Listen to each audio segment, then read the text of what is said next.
નમસ્તે વિદ્યાર્થી મિત્રો, આજે આપણે સામાજિક વિજ્ઞાન એ વિષયની ધોરણ 8ની થોડી ચર્ચા કરીશું.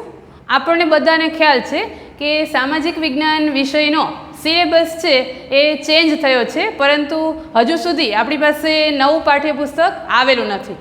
તો આપણે સામાજિક વિજ્ઞાન વિષયની જનરલ ચર્ચા થાય જે આપણને ભવિષ્યમાં પણ ઉપયોગી બને, 9મા ધોરણમાં 10મા ધોરણમાં, એવા ટોપિકોની આપણે આજે ચર્ચા કરીશું.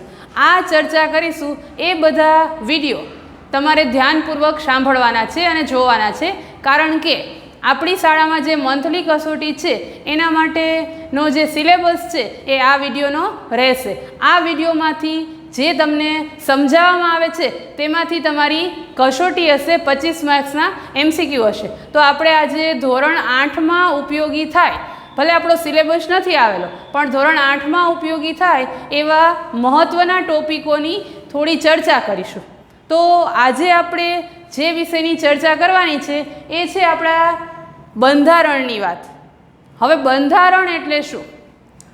વિદ્યાર્થી મિત્રો, બંધારણ શબ્દ છે એ કદાચ તમારા માટે નવો શબ્દ હશે, કારણ કે તમે ધોરણ 7 સુધીમાં બંધારણ શબ્દ છે એ કદાચ ભણી ચૂકેલા નથી જ, એટલે બંધારણ વિશે તમને ખ્યાલ નહીં હોય. પણ બંધારણ એટલે દેશનું શાસન ચલાવવા માટે જે નિયમો બનાવવામાં આવેલા હોય એને બંધારણ કહેવાય. હવે સૌથી પહેલાં નિયમ એટલે કે નીતિ નિયમો એની જરૂરિયાત શા માટે છે એ આપણે સમજીએ. તો આપણે એક ઉદાહરણ લઈએ. આપણા ઘરની અંદર આપણે 4 કે 5 ફેમિલી મેમ્બર હોઈએ, છતાં આપણા બધાના ઘરની અંદર કંઈ ને કંઈ રૂલ્સ એટલે કે નીતિ નિયમો હોય છે, જેનું પાલન આપણે બધાએ કરવાનું હોય છે. આ રૂલ્સ એ ઘરના વડીલોએ બનાવેલા હોય છે, જેનું આપણે પરંપરાથી પાલન કરતા હોઈએ છીએ. એનું પાલન કરવાથી શું ફાયદો થાય, એની જરૂરિયાત શા માટે? તો એ નિયમોનું પાલન કરવાથી આપણા ઘરનું જે સંચાલન છે, આપણા ઘરની વ્યવસ્થા છે એ વ્યવસ્થિત ચાલે છે.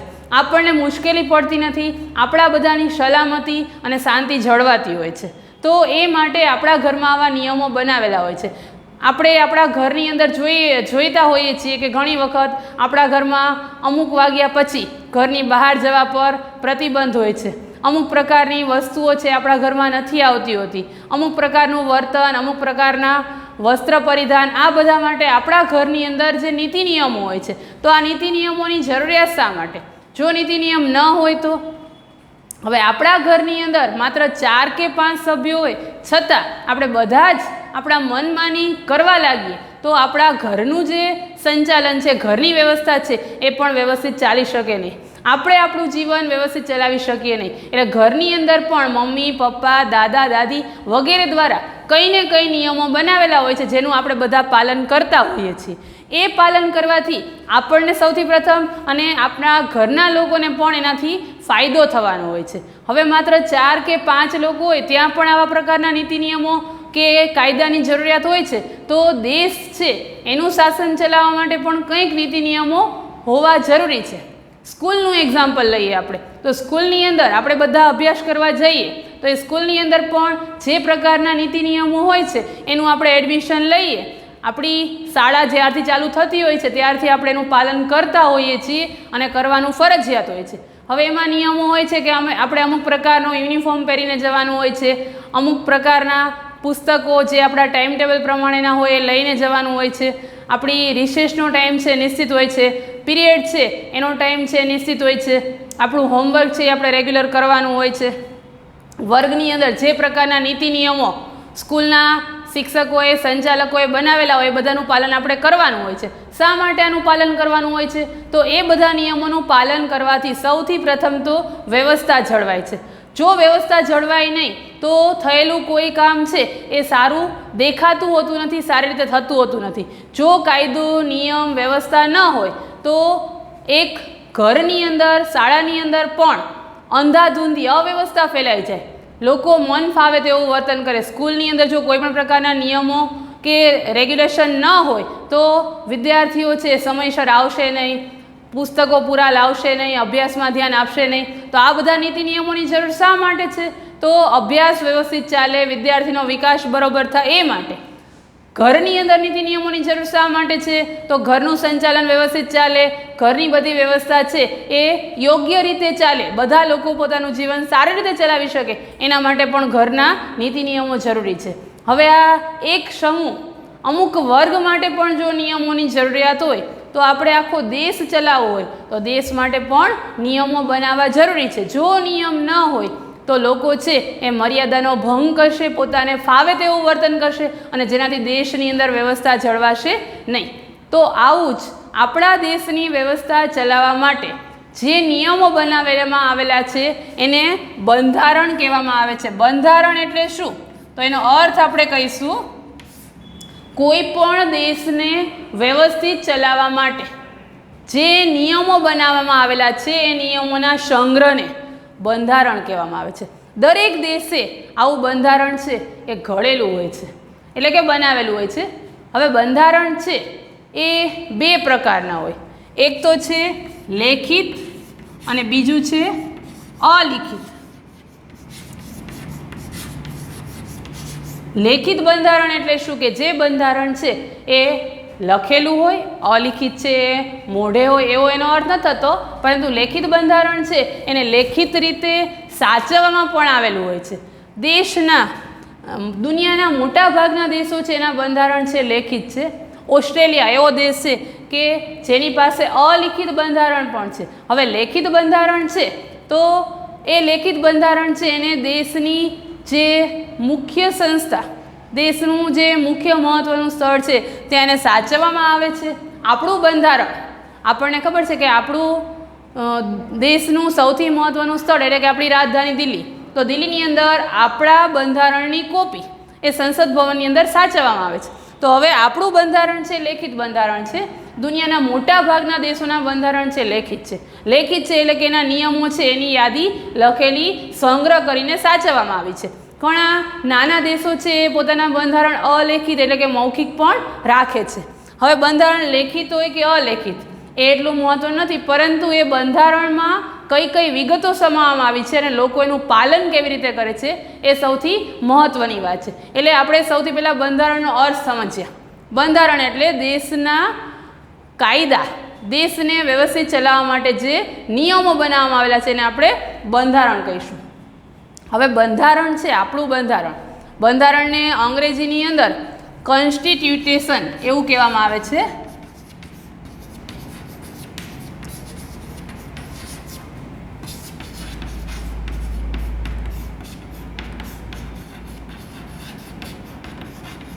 કોન્સ્ટિટ્યુશન એટલે કે બંધારણ. હવે આપણા દેશનું બંધારણ છે એ ખૂબ મોટું બંધારણ છે, પરંતુ આપણા દેશના બંધારણની શરૂઆત આમુખથી થાય છે. આમુખ, આમુખ એટલે શું? તો આમુખને અંગ્રેજીમાં પ્રિમેબલ એવું કહેવામાં આવે છે. બંધારણનો ફર્સ્ટ પાર્ટ, મહત્વનું પેજ, જેવી રીતે આપણું ન્યૂઝપેપર આવે છે, ન્યૂઝપેપરની અંદર જે ફર્સ્ટ પેજ છે, ફર્સ્ટ પેજની અંદર શું હોય? હંમેશા જે હેડલાઇન્સ છે, જે મુખ્ય સમાચારો છે એ ફર્સ્ટ પેજ ઉપર હોય. એવી રીતે આપણા દેશનું બંધારણ છે એના જે મહત્ત્વના પોઈન્ટ છે એ પ્રિમેબલ એટલે કે આમુખની અંદર સમાવવામાં આવેલા છે. આપણે આમુખનો અભ્યાસ કરીએ, આમુખ વિશે સમજીએ તો આપણને બંધારણનો મોટા ભાગનો ખ્યાલ છે એ આવી જાય છે. એટલે આમુખથી આપણા બંધારણની શરૂઆત થાય છે. આમુખ એટલે શું? તો દેશનું જે બંધારણ છે એ બંધારણને સમજવા માટેની ચાવી, એને આપણે ચાવી કહી શકશું. જો આપણે દેશનું બંધારણ સમજવું હોય તો આપણે આમુખ સમજી લઈએ તો આપણને દેશનું બંધારણ છે એ પણ લગભગ સમજાઈ જાય. હવે દેશની અંદર જ્યારે બંધારણ છે એને આપણે સમજીએ, વાંચીએ, ત્યારે બંધારણની અંદર કોઈ પોઈન્ટ એવા છે કે જેની આપણને ખબર નથી પડતી, ત્યારે આ આમુખ છે એ આપણને એનો રસ્તો બતાવે છે. એટલે કે આપણે આમુખને આપણે હોકાયંત્ર પણ કહીશું. જેવી રીતે દરિયાની અંદર હોકાયંત્ર છે એ દિશા સૂચન કરે છે, દિશા બતાવે છે, એવી રીતે આ આમુખ છે એ બંધારણને સમજવું હોય ત્યારે હોકાયંત્ર જેવું પણ આપણને ઉપયોગી બને છે. હવે આમુખની અંદર શું છે? તો આમુખની અંદર બંધારણના સારરૂપ તત્વોનો સમૂહ છે, જે સમજવાથી આપણને બંધારણનો ઘણો બધો ખ્યાલ આવી જાય છે. હવે આપણું આમુખ છે એ બંધારણનું ફર્સ્ટ પેજ. હવે એની અંદર કયા કયા પોઈન્ટ છે તો એના મહત્ત્વના પોઈન્ટ છે એની આપણે ચર્ચા કરીએ. તો આપણા બંધારણની અંદર આપણું બંધારણ છે એની અંદર આમુખની અંદર આપણા દેશને સાર્વભૌમ રાષ્ટ્ર કીધો છે. હવે સાર્વભૌમ રાષ્ટ્ર એટલે શું? તો એવો દેશ કે જે પોતાના દેશના નીતિ નિયમો કાયદા એ પોતે ઘડે એવા દેશને સાર્વભૌમ રાષ્ટ્ર કહેવાય. એ સાર્વભૌમ રાષ્ટ્ર જેને સત્તા છે એ કોની પાસેથી મળેલી છે? તો પ્રજા દ્વારા સત્તા મળેલી છે. એવો દેશ એ સાર્વભૌમ રાષ્ટ્ર છે. ત્યાર પછી સાર્વભૌમનો અર્થ બીજો એ પણ છે કે એ દેશ અન્ય દેશ સાથે સંબંધો કેવા રાખવા, કેટલા રાખવા એ પોતે જાતે નક્કી કરી શકે છે. એવા દેશને સાર્વભૌમ રાષ્ટ્ર કહેવાય. તો આપણો દેશ છે, ભારત દેશ છે, એ સાર્વભૌમ રાષ્ટ્ર છે. તો બંધારણની અંદર ભારતને સાર્વભૌમ રાષ્ટ્ર કીધું છે. સમજાયો સાર્વભૌમનો અર્થ?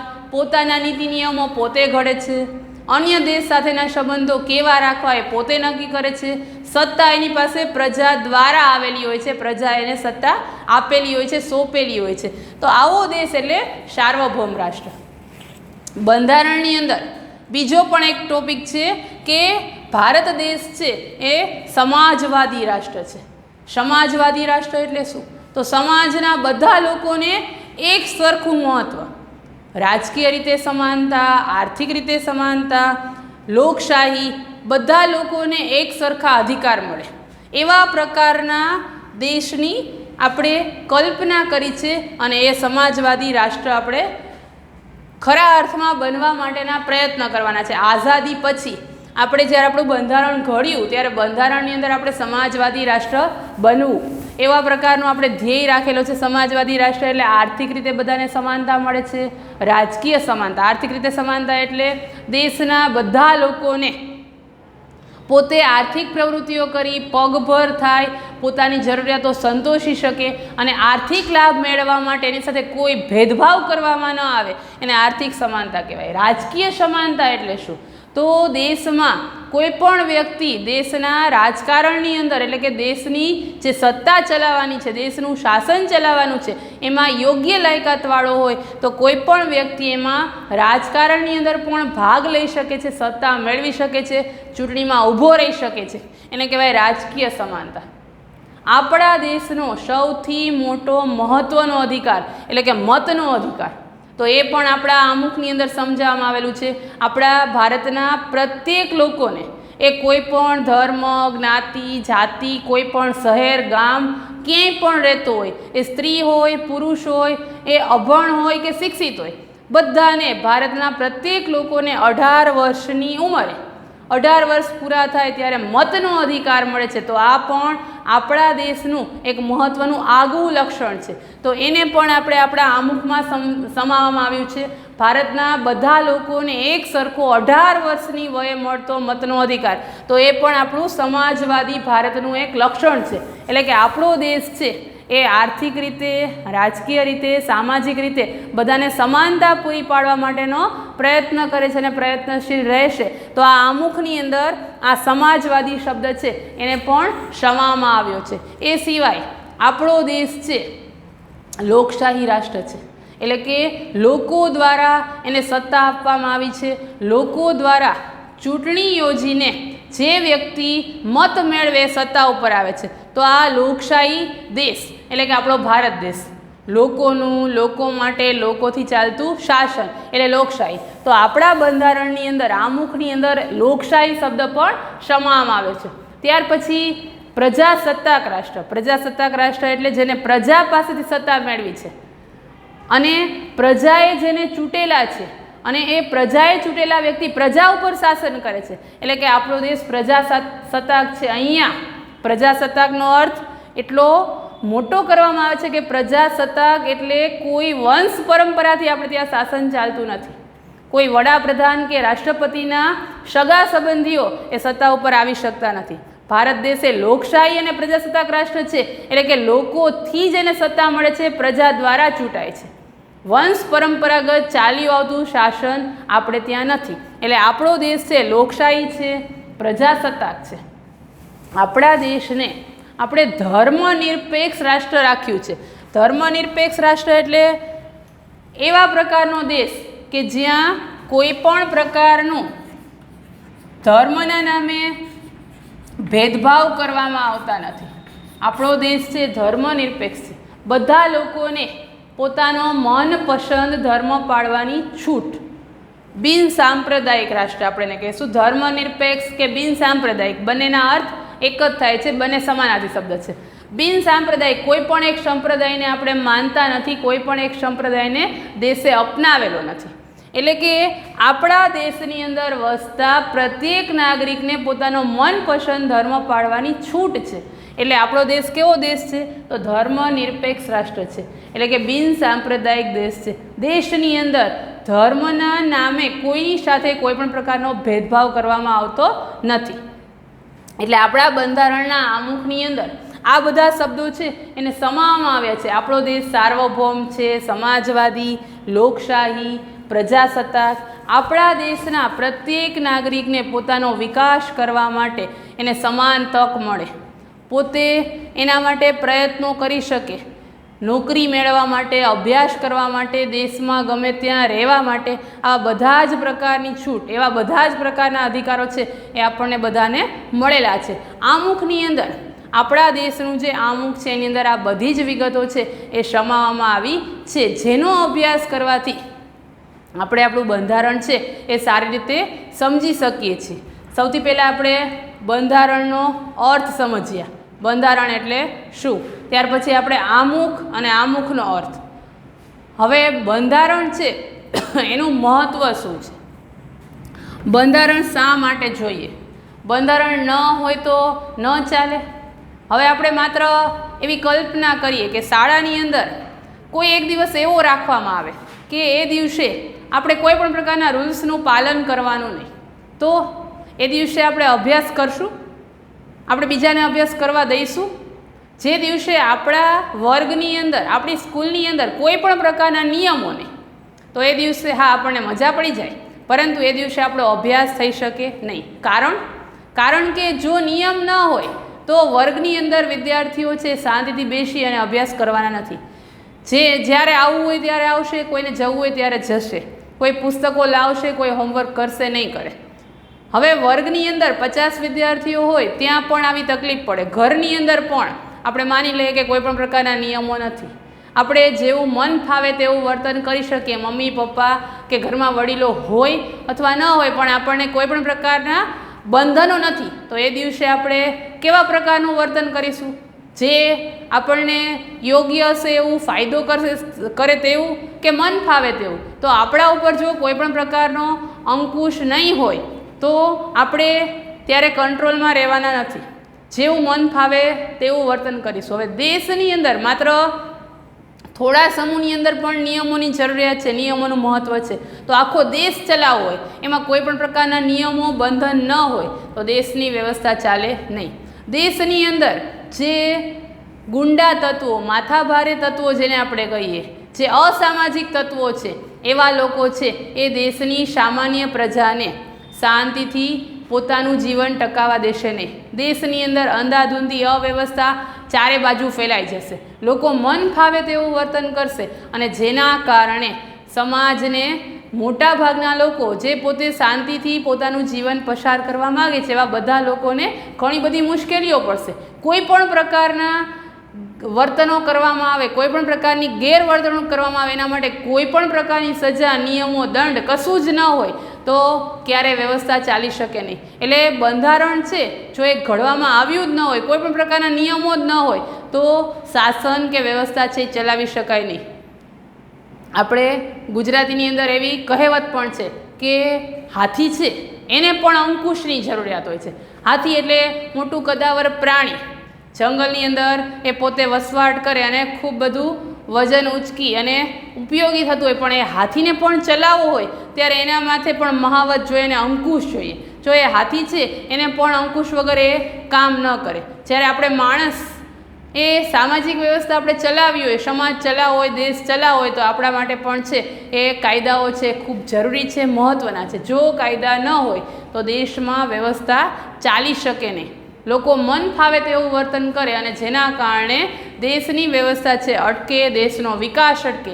માટે દેશના વિકાસ માટે, દેશમાં શાંતિ ટકાવી રાખવા માટે, દેશને આગળ વધવા માટે અને અંધાધૂંધી અવ્યવસ્થા બધું અટકાવવા માટે દેશની અંદર નિયમો એટલે કે બંધારણની જરૂરિયાત હોય છે. આપણા દેશનું પણ બંધારણ આપણે ઘડેલું છે, જે દુનિયાનું સૌથી મોટું લેખિત બંધારણ છે.